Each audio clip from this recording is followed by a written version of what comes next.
بخاری کی اس حدیث میں آتا ہے کہ عبداللہ بن عباس کا جب یہ قول بیان کرتے ہیں حضرت سعید ابن جبیر، تو ان کو بعض تبع تابعین کہتے ہیں کہ جب ہم لوگوں سے یہ بیان کرتے ہیں نا کہ اس سے مراد خیر کثیر ہے، تو لوگ کہتے ہیں کہ نہیں، الکوثر سے مراد جنت کی ایک نہر ہے الکوثر۔ تو سعید ابن جبیر کہتے ہیں کہ جنت کی وہ نہر بھی تو خیر کثیر میں داخل ہے، حضور کو جو جنت کی نعمتیں ملیں گی وہ بھی کثرت کے ساتھ ملیں گی۔ تو یہ اس کی جو تفسیر ہے نا خیر کثیر والی، یہ سب سے آپٹیمل ہے، اس میں جو ہے وہ حوض کوثر بھی شامل ہے۔ جو صحیح مسلم میں حدیث ہے کہ نبی صلی اللہ علیہ وآلہ وسلم صحابہ میں بیٹھے تھے تو آپ کو اچانک ایک اونگ آئی، تھوڑی دیر بعد جب آپ کی آنکھ کھلی تو آپ مسکرا رہے تھے، اور پھر آپ نے کہا کہ ابھی ابھی اللہ تعالیٰ نے مجھ پہ یہ آیات نازل کی ہیں، بسم اللہ الرحمن الرحیم، یعنی آپ الاسلام نے بسم اللہ سے اسے سٹارٹ کیا، انا اعطیناک الکوثر فصل لربک وانحر ان شانئک هو الابتر۔ اور پھر آپ نے فرمایا کہ جانتے ہو یہ الکوثر کیا ہے؟ تو صحابہ نے کہا اللہ اس کا رسول بہتر جانتے ہیں۔ تو آپ صلی اللہ علیہ وآلہ وسلم نے فرمایا یہ جنت میں ایک نہر ہے جو مجھے اللہ تعالیٰ نے عطا فرمائی ہے، اور اس کے کنارے کی جو مٹی ہے وہ کستوری سے زیادہ خوشبودار ہے، اور اس کے برتن آسمان کے ستاروں کے برابر ہیں۔ اور صحیح بخاری میں آتا ہے کہ شب معراج جب نبی علیہ السلام جنت میں سیر کر رہے تھے تو وہاں آپ کو ایک نہر دکھائی گئی، اور جبرائیل علیہ السلام نے کہا کہ یہ وہ الکوثر ہے جو آپ کو اللہ تعالیٰ نے عطا کی ہے۔ اور آپ صلی اللہ علیہ وآلہ وسلم کے الفاظ ہیں بخاری مسلم دونوں میں کہ اس کا جو مشروب ہے وہ دودھ سے زیادہ سفید، شہد سے زیادہ میٹھا، اور اس کی خوشبو کستوری کی خوشبو سے زیادہ ہے، اور جو کوئی ایک دفعہ میرے حوض کوثر سے وہ مشروب پی لے گا اسے کبھی بھی پیاس نہیں لگے گی۔ جنت میں جو انسان کھائے پیے گا نا وہ بھوک کی وجہ سے نہیں، ذہن میں رکھیے گا، بھوک ایک عیب ہے، پیشاب ایک عیب ہے، نیند ایک عیب ہے، اسی لیے یہ تینوں چیزیں جنت میں نہیں ہیں۔ جنت میں انسان کھائیں گے لذت لینے کے لیے، پیشاب نہیں ہوگا، بخاری مسلم میں الفاظ ہیں خوشبودار ڈکار آئے گی، سارا کھانا ہضم۔ تو جنت چونکہ نعمتوں کا نام ہے، کوئی کمزوری نہیں، وہاں پہ نیند بھی نہیں ہے۔ یہاں پہ تو ہم نیند کیوں یوز کرتے ہیں؟ تاکہ ہم نیکسٹ 24 گھنٹے میں پرفارم کر سکیں، یہ بلکہ بیٹری چارج ہوتی ہے۔ وہ میری خالہ جو ہے نا وہ بڑے پیارے الفاظ استعمال کرتی ہیں، ان کی بیٹیاں جب چھوٹی تھی نا تو سوئی ہوتی تھی نا تو کون سے پوچھتا تھا بیٹیاں کہتے ہیں چارجنگ تے لائی ہیں، کیونکہ بچے جب اٹھتے ہیں نا پھر تو آپ ان کو سنبھال بیٹھے، جب تک یہ سونا نہ جائیں سکون نہیں آتا۔ تو وہ جو سوتے ہیں نا وہ چارجنگ پہ لگے ہوئے ہوتے ہیں، پھر جیسے صبح انہوں نے اٹھنا ہے نا ایٹھلی اوپرلی کر دینی ہے۔ تو قیامت میں جنت والے دن آپ کو جنت میں چارجنگ کی ضرورت نہیں ہے، بلکہ نیند وہاں پہ ضرورت ہی نہیں، اللہ تعالیٰ نے ویسے ہی انسان کو اتنی انرجی دی ہوئی ہوگی۔ تو لہٰذا آپ علیہ السلام کا جو فرمان ہے نا کہ جو ایک بار پیے گا وہ کبھی پیاسا نہیں ہوگا، تو کسی کے ذہن میں خیال آ سکتا ہے کہ پیاسا نہیں ہوگا تو پھر پانی کی لذت کیا؟ وہ اللہ تعالیٰ نے جنت کی نعمتوں میں لذت ہی اتنی رکھی ہے کہ انسان لذت کی وجہ سے اس کو استعمال کرے گا۔ اور پھر انہی احادیث میں بخاری و مسلم کے موجود ہے کہ میرے حوض کوثر پہ پھر ایسے لوگ بھی لائے جائیں گے جن میں پہچانتا ہوں گا، اور جب میں انہیں مشروب پلانے لگوں گا تو میرے ان کے درمیان ایک آڑ قائم کر دی جائے گی، تو میں کہوں گا یہ تو میرے صحابہ ہیں، اصحابی اصحابی، امتی والی روایتیں بھی ہیں بخاری مسلم میں، اصحابی والی بھی ہیں۔ تو مجھے بتایا جائے گا کہ یا رسول اللہ آپ کو نہیں پتا آپ کے بعد انہوں نے دین میں بدعتیں جاری کر دی تھی اور الٹے قدم پھر گئے تھے، تو آپ صلی اللہ علیہ وآلہ وسلم فرماتے ہیں کہ پھر میں کہوں گا سحقا سحقا لمن غیر بعدی، ان پہ پھٹکار ہو، ان کو مجھ سے دور کر دو جنہوں نے میرے بعد میرے دین کو بدل دیا۔ یہ حدیث بخاری اور مسلم دونوں میں ہے، اور حوض کوثر والے چیپٹر میں امام مسلم اسے لے کے آئے ہیں، بخاری میں موجود ہے۔ اس حدیث پہ کامنٹس ہیں عبداللہ ابن ابی ملیکہ تابعی کے، وہ جب بھی حدیث بیان کیا کرتے تھے تو وہ کہا کرتے تھے اے اللہ ہم تجھ سے یہ دعا کرتے ہیں کہ تیرے نبی کی وفات کے بعد ان کے دل سے الٹے قدم نہ پھریں، آمین ثم آمین۔ تو اللہ تعالیٰ ہمیں حوض کوثر پہ آپ صلی اللہ علیہ وآلہ وسلم کے مبارک ہاتھوں سے مشروب نصیب فرمائے۔ یہ دعا انسان کو اپنے لیے کرنی چاہیے، ظاہر ہے کہ وہ اہل جنت ہوں گے۔ اور بخاری مسلم میں کہ اس کے جو برتن ہیں نا، وہ برتن ہی آسمان کے ستاروں کے برابر اس کی تعداد ہے۔ پورا ایک نقشہ کھینچا گیا۔ آپ مشکات کی 30 جلد میں حوض کوثر اور شفاعت والا چیپٹر نکالیں تو آپ کو وہ ساری احادیث مل جائیں گی۔ ترمذی اور ابن ماجہ میں ایک وہ حدیث بھی بڑی مشہور ہے جو حضرت انس بن مالک کہتے ہیں کہ یا رسول اللہ کیا آپ میری شفاعت کریں گے؟ تو آپ فرمایا میں کروں گا۔ تو یا رسول اللہ قیامت والے دن میں آپ کو کہاں تلاش کروں؟ تو آپ علیہ السلام فرمایا میزان عمل پہ آ جانا، جہاں میرے امتیوں کے نام مال تل رہے ہوں گے۔ یا رسول اللہ وہاں نہ پاؤں؟ تو فرمایا حوض کوثر پہ آ جانا۔ عرض کی وہاں پہ بھی نہ پاؤں؟ تو فرمایا پھر پل صراط پہ آ جانا۔ کہا وہاں پہ بھی نہ پاؤں؟ تو آپ فرمایا میں ان 3 جگہوں کے سوا کہیں اور نہیں ہوں گا، یا میں حوض کوثر پہ ہوں گا اپنے پیاسی امتیوں کو مشروب پلا رہا ہوں گا، یا پھر میزان عمل پہ ہوں گا شفاعت کے لیے، یا پھر میں پل صراط پہ ہوں گا اپنے امتیوں کے لیے سلامتی کی دعا کرنے کے لیے۔ تو یہ 3 جگہیں ہیں جہاں پہ آپ صلی اللہ علیہ وآلہ وسلم کو قیامت والے دن تلاش کیا جا سکتا ہے انشاءاللہ تعالی۔ تو یہ حوض کوثر میں وہ خیر کثیر جو ہر طرح کی آپ کو عطا کی گئی وہ بھی شامل ہے، اور اسپیسیفکلی حوض کوثر جو ہے وہ بھی، حتیٰ کہ جو بخاری اور مسلم میں حدیث ہے، آپ نے اپنی وفات سے 1 مہینے پہلے خطبہ دیا تھا غزوہ احد کے شہداء پر، جو آپ نے نماز جنازہ دوبارہ پڑھی تھی 8 سال بعد۔ اس میں الفاظ ہیں، آپ نے فرمایا کہ میرا ممبر جو ہے وہ حوض کوثر پہ لگا ہوا ہے۔ یہ والے جو الفاظ ہیں یہ دوسری حدیث میں، کیونکہ وہاں پہ ممبر نہیں تھا، یہ الفاظ ہیں بخاری اور مسلم کی وہ حدیث کہ میرے گھر سے میرے ممبر سے میرے گھر تک جنت کے ٹکڑوں میں سے ایک ٹکڑا ہے ریاض الجنہ، اس میں الفاظ ہیں اور میرا ممبر جو ہے وہ حوض کوثر پہ لگا ہوا ہے۔ یعنی آپ علیہ السلام وہ دیکھ رہے تھے حوض کوثر کا منظر، ٹائم میں گزار کے آپ کو دکھایا گیا۔ وہ جو بخاری مسلم کی وہ والی حدیث ہے عقبہ بن عامر والی، جو شہداء احد پہ آپ نے 8 سال بعد جنازہ پڑھا اپنی وفات سے 1 مہینہ پہلے، اور عقبہ ابن عامر کے الفاظ ہیں یہ آخری دفعہ میں نے رسول اللہ کو ممبر پہ دیکھا ہے، اس کے بعد میں نے آپ کو نہیں دیکھا۔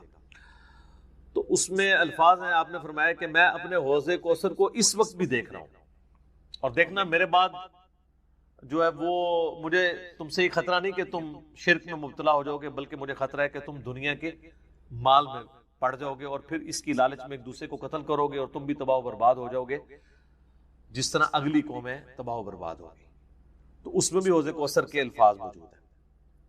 اور پھر میرے ایک کربلا والے ریسرچ پیپر میں بھی آپ کو پتہ ہے ایک حدیث ہے جو میں نے حوض کوثر کا ذکر اس حدیث کے اندر بھی موجود ہے، جب وہ سنن ابی داؤد کی ایک حدیث ہے نا، وہ عبید اللہ ابن زیاد کے پاس ایک وہ آتا ہے، ہاں یہ ابو داؤد کے اندر 4749 ہے۔ ابو طالو تابعی کہتے ہیں کہ میں ابو برزہ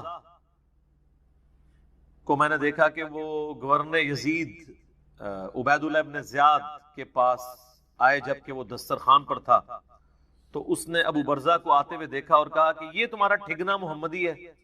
استغفر اللہ، ان کا قد چھوٹا تھا تو ان کا اے گینڈا محمدی، یعنی محمدی اس نے اس لیے کہا کہ وہ حضور کا صحابی تھا۔ تو یہ کتنی سخت توہین کی عبید اللہ ابن زیاد نے۔ یہ وہی خبیث ہے جس کے بارے میں بخاری میں 3748 نمبر حدیث ہے، جس میں امام بخاری نے حسین کے ساتھ علیہ السلام لکھا ہے کہ یہ حضرت حسین کے حسن میں کلام کرنے لگا تو انس بن مالک نے کہا کہ رسول اللہ کے سب سے زیادہ مشابہت رکھنے والے حسین تھے۔ یہ وہی عبید اللہ ابن زیاد ہے۔ تو یہ صحابہ کے گستاخ ہیں، آل امیہ ہیں، یہ بنو امیہ کے خدمت گار۔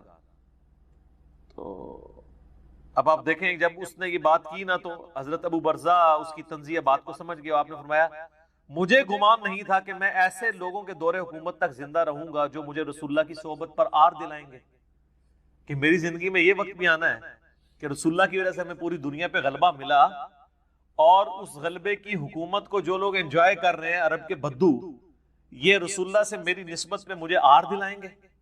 کہ مجھے کہہ رہے ہیں کہ ٹھگنا محمدی، یعنی پنجابی سے کہتے ہیں گینڈا محمدی، نعوذ باللہ. تو اب اس نے فوراً پینترا بدلا، وہ کہنے لگا کہ محمد صلی اللہ علیہ وسلم کی صحابیت تمہارے لیے باعث زینت ہے، آر کا سبب نہیں. پھر کہنے لگا کہ میں نے تمہیں اس لیے بلوایا ہے کہ تم سے حوض کوثر کے بارے میں پوچھوں، کیا تم نے رسول اللہ سے اس کے بارے میں کچھ سنا ہے؟ تو ابو برزہ نے فرمایا ہاں، نہ ایک بار، نہ 2 بار، نہ 3 بار، نہ 4 بار، نہ 5 بار، میں نے کئی مرتبہ رسول اللہ صلی اللہ علیہ وآلہ وسلم سے حوض کوثر کے بارے میں سنا، اور جو حوض کوثر کو نہ مانے اللہ تعالیٰ اسے اس کا پینا نصیب ہی نہ فرمائے. اور پھر سیدنا ابو طالوت کہتے ہیں کہ سیدنا ابو برزہ رضی اللہ تعالیٰ عنہ غصے کی حالت میں وہاں سے تشریف لے گئے. انہوں نے بدعا دی کہ جو حضور کے حوض کوثر کو نہیں مانتا اللہ تعالیٰ اس کو حوض کوثر نصیب ہی نہ کرے. تو حوض کوثر جو ہے ایک ریالٹی ہے، اور قیامت والے دن کی چند بڑی ایکٹیویٹیز جو انسان کے لیے تسکین کا باعث ہیں، ان میں سے ایک عرش کا سایہ، اسی طریقے سے یہ حوض کوثر بھی ہے. اس گرمی کے اندر اللہ تعالیٰ کی نعمتوں میں سے بڑی نعمت ہے، ہم سب کو نصیب فرمائے، آمین ثم آمین. ٹھیک ہو گئی؟ اب میرے بھائیو جو یہ آیت مبارکہ آ رہی ہے نا، سورۃ النساء کی آیت نمبر 48، یہ متقاضی ہے کہ ہم بقیہ ساری گفتگو اسی کانٹیکسٹ میں کریں. یہ قرآن حکیم کی اگر میں کہوں نا سب سے کریٹیکل آیت ہے، تو میرا یہ دعویٰ غلط نہیں ہوگا. کائنات کی سب سے بڑی حقیقت کو آشکار کرنے والی یہ آیت مبارکہ ہے، تو یہ میرا دعویٰ غلط نہیں ہوگا. سورۃ النساء کی آیت نمبر 48 سورۃ النساء میں 2 دفعہ ریپیٹ ہوئی ہے، تھوڑے سے الفاظ کے فرق کے ساتھ. ایک 48 نمبر پہ اور اس کے بعد 116 کے اوپر جا کے یہ آیت آئے گی. شروع کے الفاظ سیم ہیں، بعد والے جو ہیں وہ تھوڑا سا فرق ہے. میں وہ دونوں آیات پڑھ دیتا ہوں اور اس کے اوپر پھر انشاءاللہ تفصیلی ڈسکشن کرتے ہیں. پہلے اس آیت مبارکہ کو ہم پڑھ لیں. ان اللہ لا یغفر ان یشرک بہ، بے شک اللہ اس گناہ کو تو کبھی معاف نہیں کرے گا کہ کوئی شخص اس حال میں اللہ کے حضور قیامت کے دن پیش ہوا کہ وہ دنیا میں شرک کرتا ہوا. دنیا میں معاف کر دے گا اگر کسی نے معافی مان لی، یہ آخرت کی بات ہو رہی ہے. وَيَغْفِرُ مَا دُونَ ذَلِكَ لِمَن يَشَاءُ، اس کے علاوہ جتنے بھی گناہ ہیں جس کے لیے چاہے گا معاف کر دے گا. وہ بھی اوپن لائسنس نہیں ہے، جس کے لیے چاہے گا معاف کر دے گا، لیکن امید ہے کہ وہ قابل معافی ہیں. لیکن شرک ایسا گناہ ہے جو اللہ بھی معاف نہیں کرے گا. اب کوئی کہے کہ جی اللہ کی یہ قدرت کی نفی نہیں ہو جاتی، ان اللہ علی کل شیء قدیر ہے، تو اللہ یہ کیوں کہہ رہا ہے کہ میں شرک بھی معاف نہیں کروں گا؟ اللہ تو شرک معاف کر سکتا ہے، ہم یہ جملہ بھی نہیں بولیں گے کہ کر سکتا ہے. اس لیے لا تبدیل لکلمات اللہ، جو اللہ کی وعیدیں ہیں نا وہ اللہ کے فیصلے ہیں. یہ بہت سخت معاملہ ہے، اللہ کے کلمات نہیں بدلتے. تو اللہ تعالیٰ نے یہ اپنی ڈیسٹنی میں چیز مقرر کر دی ہے کہ میں نے مشرک کو کسی صورت بھی بخشنا نہیں ہے، اس کے لیے جنت نہیں ہے. ہاں اس کے علاوہ کوئی گناہ ہے وہ جس کے لیے چاہے گا معاف کر دے گا، اور وہ بھی اوپن لائسنس نہیں ہے. اور اس میں آپ کو ایک گناہ کے حوالے سے بتا دوں، سنن نبی داؤد میں حدیث ہے، نبی صلی اللہ علیہ وآلہ وسلم نے فرمایا کہ 2 گناہ ایسے ہیں جو اللہ تعالیٰ کبھی معاف نہیں کرے گا، باقی ہر گناہ معاف کر دے گا. ایک شرک اور دوسرا کسی مؤمن کا قتل ناحق. یہ جو اس میں ایک اشارہ تھا نا کہ اس کے علاوہ ہر گناہ چاہے گا، جس کے لیے چاہے گا معاف کر دے گا، تو اس کا کیا مطلب ہے؟ جس کے لیے نہیں چاہے گا نہیں معاف کرے گا. تو اس میں بھی اشارہ موجود ہے، کوئی ایسی چیز بھی ہے کہ جو اللہ تعالیٰ جس پہ گرفت کر سکتا ہے، اور وہ ہے قتل ناحق کسی مؤمن کا. تو اب مجھے بتائیں، جنہوں نے حسین ابن علی اور ان کے ساتھیوں کو ناحق قتل کیا، وہ کس امید پہ بیٹھے ہوئے ہیں؟ اور ان کو جنت کی جھوٹی خوشخبریاں سنانے والے کس امید پہ بیٹھے ہوئے ہیں؟ سوچنے والوں کے لیے یہ چیز کافی ہے. سنن نبی داؤد کی حدیث. وَمَن يُشْرِكْ بِاللَّهِ، اور جس نے اللہ کے ساتھ شرک کیا، فَقَدِ افْتَرَىٰ إِثْمًا عَظِيمًا، تو اس نے بہت بڑا جھوٹ اللہ تعالیٰ کے اوپر باندھ دیا، بہت بڑا گناہ کا کام اس نے کیا جس نے شرک کیا۔ اچھا، سورہ نساء کی آیت نمبر 116 جب آئے گی نا، اس میں پہلے الفاظ تو یہی ہوں گے، ان اللہ لا یغفر ان یشرک بہ ویغفر ما دون ذلک لمن یشاء، لیکن اگلے الفاظ ہیں ومن یشرک باللہ فقد ضل ضلالا بعیدا، جو کوئی اللہ کے ساتھ شرک کرے وہ گمراہ ہوا اور گمراہی میں دور جا پڑا۔ اللہم لا تجعلنا منہم، اللہم من احییتہ منا فاحیہ علی الاسلام ومن توفیتہ منا فتوفہ علی الایمان، آمین۔ رضیت باللہ ربا وبالاسلام دینا وبمحمد نبیا صلی اللہ علیہ وآلہ وسلم، آمین۔ اب یہ میرے بھائیو ایسا ٹاپک ہے کہ میں اس پہ اگر کم از کم 2 گھنٹے بولوں نا تو تب میری تسلی ہوگی، لیکن میں نے چونکہ پچھلی قرآن کلاسز جو 344 لیکچرز میں مکمل ہوئی تھی، ان میں اس آیت کے اوپر آلموسٹ 1.25 گھنٹے کی ویڈیو ریکارڈ کروا دی تھی اسی آیت کے اوپر۔ مسئلہ نمبر 3 کے نام سے وہ اپلوڈڈ ہے یوٹیوب کے اوپر، دعا صرف اللہ ہی سے۔ آپ یوٹیوب پہ ویسے بھی لکھیں نا دعا صرف اللہ ہی سے اور علی مرزا، تو وہ ویڈیو کھل جائے گی۔ اور اس کے بعد بھی کئی ایک لیکچرز وقتاً فوقتاً میں نے ریکارڈ کروائے، وسیلے کے نام پر دھوکہ، مجھے تم سے شرک کا خطرہ نہیں، یہ اکثر آپ سنتے ہیں نا، تخت بلقیس والا واقعہ، موسیٰ اور خضر والا واقعہ علیہ السلام، ہر وہ چیز جسے دھوکہ کر کے نا قبر پرستی یا بابا پرستی یا بابوں سے مانگنا سکھاتے ہیں نا، ایک ایک چیز کے اوپر میں نے الگ سے تسلی کروائی ہے قرآن، بخاری اور مسلم کی روشنی میں، الحمدللہ۔ اب وہ سارے لیکچر جمع کریں تو اس ایک آیت پہ کم از کم 10 گھنٹے گفتگو ہو سکتی ہے، لیکن ٹائم تو متحمل نہیں ہے کہ ہم اتنی ڈیٹیل گفتگو کریں، لیکن چند ایک باتیں تو میں ضرور کروں گا۔ ایک ریسرچ پیپر میں نے اس کے اوپر لکھ دیا 8 صفحوں کا، آپ اہل سنت پاک.com پہ ڈاؤن لوڈ کریں گے۔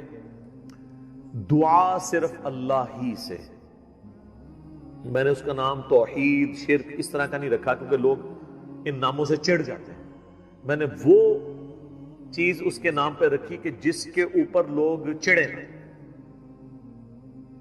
آپ کسی بھی مسلمان سے، خواہ بریلوی ہو، دیوبندی ہو، اہل حدیث ہو، اہل تشیع ہو، جا کے پوچھیں کہ دعا کس سے کی جاتی ہے تو کیا کہے گا؟ اللہ سے۔ کوئی آپ کو نکھٹو قسم کا بھی بندہ یہ نہیں کہے گا کہ دعا جو ہے وہ کسی فرشتے سے ہو سکتی ہے، کسی جن سے ہو سکتی ہے، کسی پیغمبر سے ہو سکتی ہے۔ نہیں جی نہیں، نماز تے اللہ دی پڑھی دی ہے، دعا بھی اللہ کو منگی دی ہے، لیکن حالت یہ ہوگی کہ وہ دعا اللہ سے یہ مانگ رہا ہوگا۔ نماز میں تو قرآن کی وہ آیت سورۃ الفاتحہ کی 4 نمبر آیت کم از کم 17 رکعتیں جو فرض ہیں روزانہ کی، ان میں 17 دفعہ پڑھتا ہوگا ایاک نعبد و ایاک نستعین، اے اللہ عبادت بھی صرف کریں گے اور مدد بھی صرف تجھی سے مانگیں گے۔ یہ مدد کون سی؟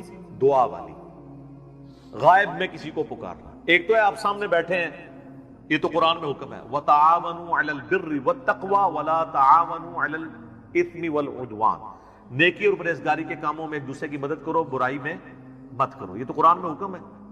میں آپ کو کہتا ہوں مجھے پانی پلا دیں، آپ مجھے پانی پلاتے ہیں، تو یہ قرآن میں حکم ہے کہ آپ نے اسباب اختیار کرنا ہے، لیکن آپ بغداد شریف میں، اجمیر شریف میں، اور وہاں بھی قبر میں دفن ہیں، اور آپ مر چکے ہیں، آخرت کی زندگی میں زندہ ہیں، دنیا کی زندگی سے نکل چکے ہیں، اور میں آپ سے کہوں کہ پانی پلا دیں، وہی بات، وہی جملہ ایک فریم آف ریفرنس کے بدلنے سے شرک بن جائے گا، کیونکہ آپ غیر اللہ سے دعا مانگ رہے ہیں۔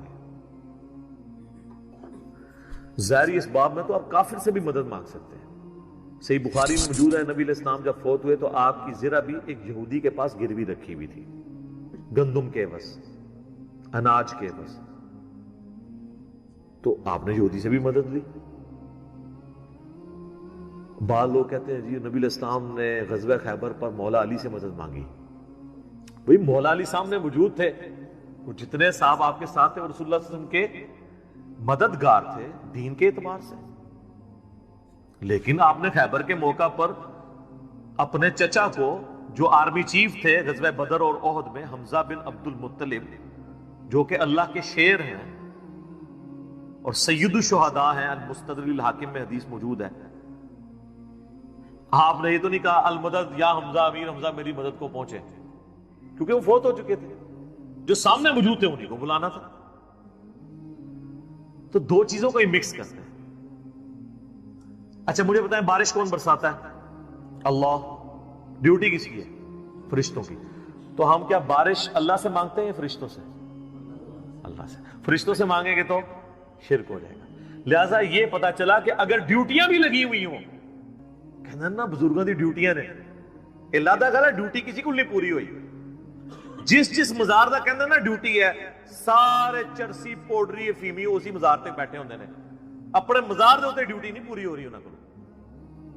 چلے ڈیوٹی لگی ہوئی ہو پھر بھی آپ پکار نہیں کسی کو سکتے. یہ جھگڑا نہیں ہے کہ مولا علی علیہ السلام مشکل کشا ہیں یا نہیں، شیخ عبد القادر جیلانی رحمت اللہ علیہ مشکل کشا ہیں یا نہیں. یہ تو جھگڑا ہی نہیں ہے.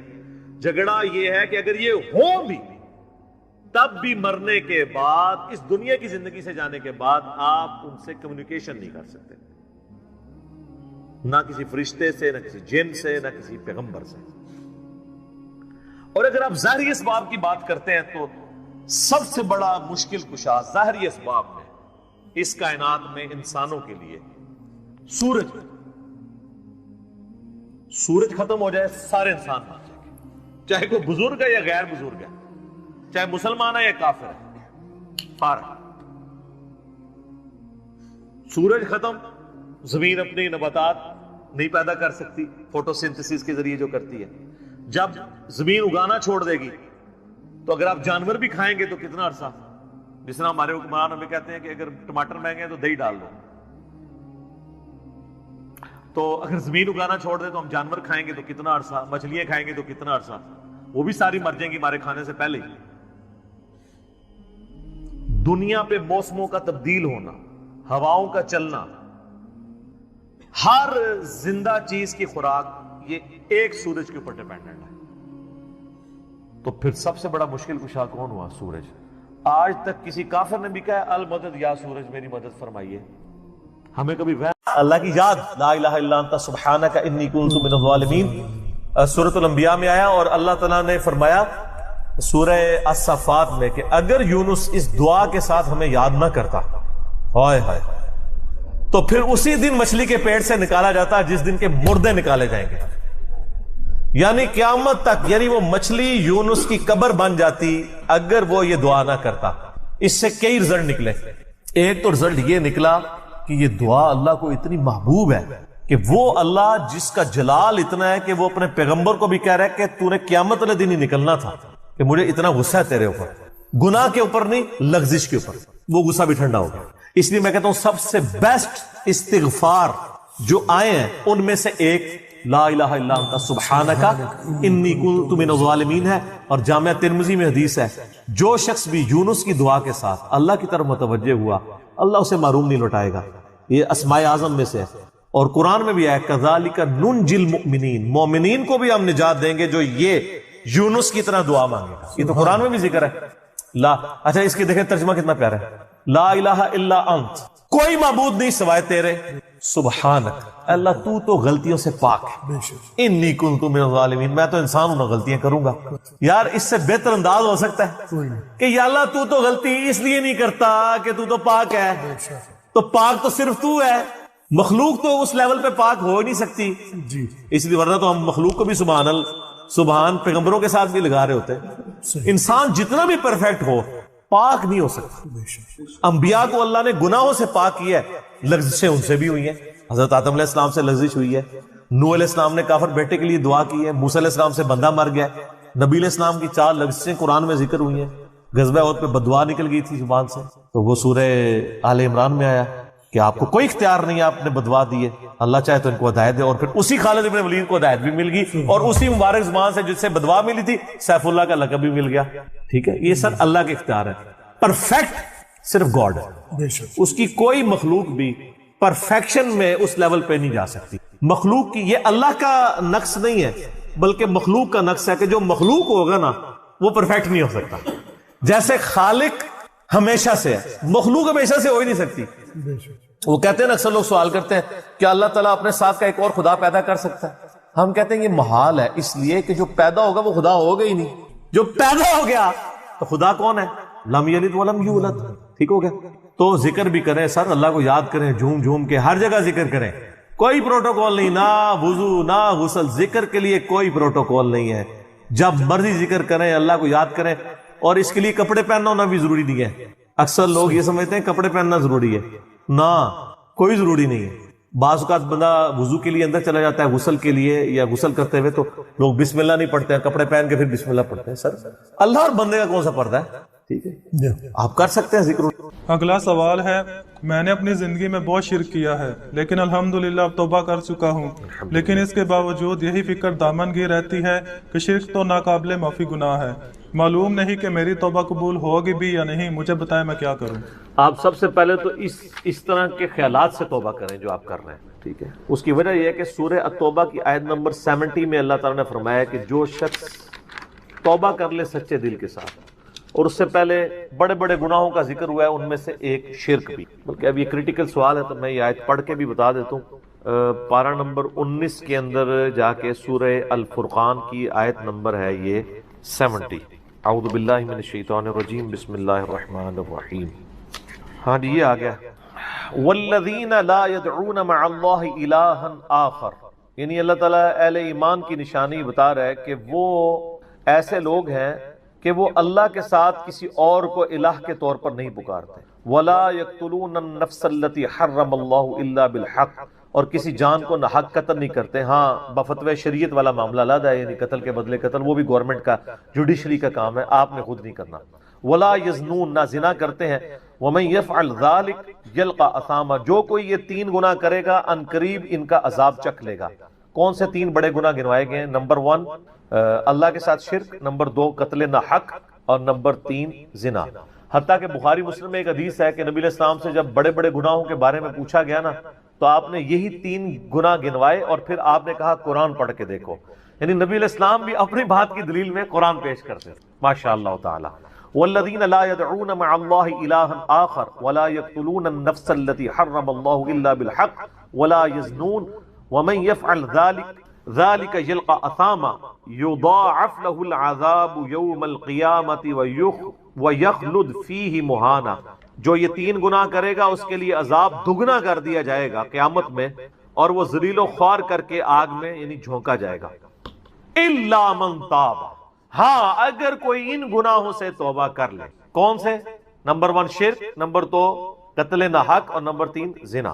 وآمن وعمل عملا صالحا، اور ایمان لے آئے، یعنی ایمان تو پہلے بھی ہوگا، نہیں صحیح والا ایمان، اور نیک عمل کرے۔ فاولئک یبدل اللہ سیئاتہم حسنات، تو پھر ایسے شخص کے گناہوں کو بھی اللہ تعالیٰ نیکیوں سے بدل دے گا۔ صرف معافی نہیں سر، جتنے بڑے بڑے گناہ تھے اسی لیول کی بڑی بڑی نیکیاں۔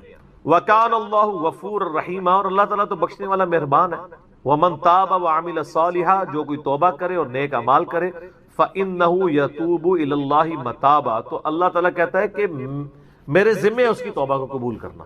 یعنی اللہ تعالیٰ نے اپنے اوپر خود سے واجب کیا، حالانکہ اللہ تعالیٰ کسی چیز کا پابند نہیں ہے کہ جو میری طرف رجوع لائے گا میں اسے ضرور معاف کروں۔ تو اگر کسی شخص کو اس طرح کا وہم آتا ہے نا، اور یہ وہم اس لیے بھی آ رہا ہوتا ہے، بعض اوقات لوگ یعنی اس کا ترجمہ کرتے ہوئے بالکل لفظی ترجمہ کر رہے ہوتے ہیں۔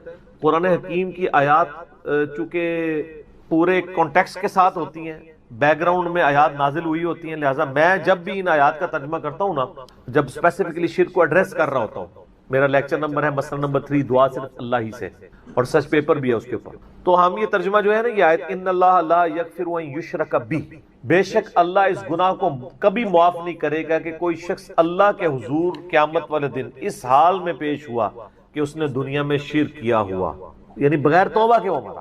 وَيَغْفِرُ مَا دُونَ ذَلِكَ لِمَن يَشَاءُ، اور شرک کے علاوہ ہر گناہ معاف کر دے گا، وہ بھی اوپن لائسنس نہیں، جس کے لیے چاہے گا۔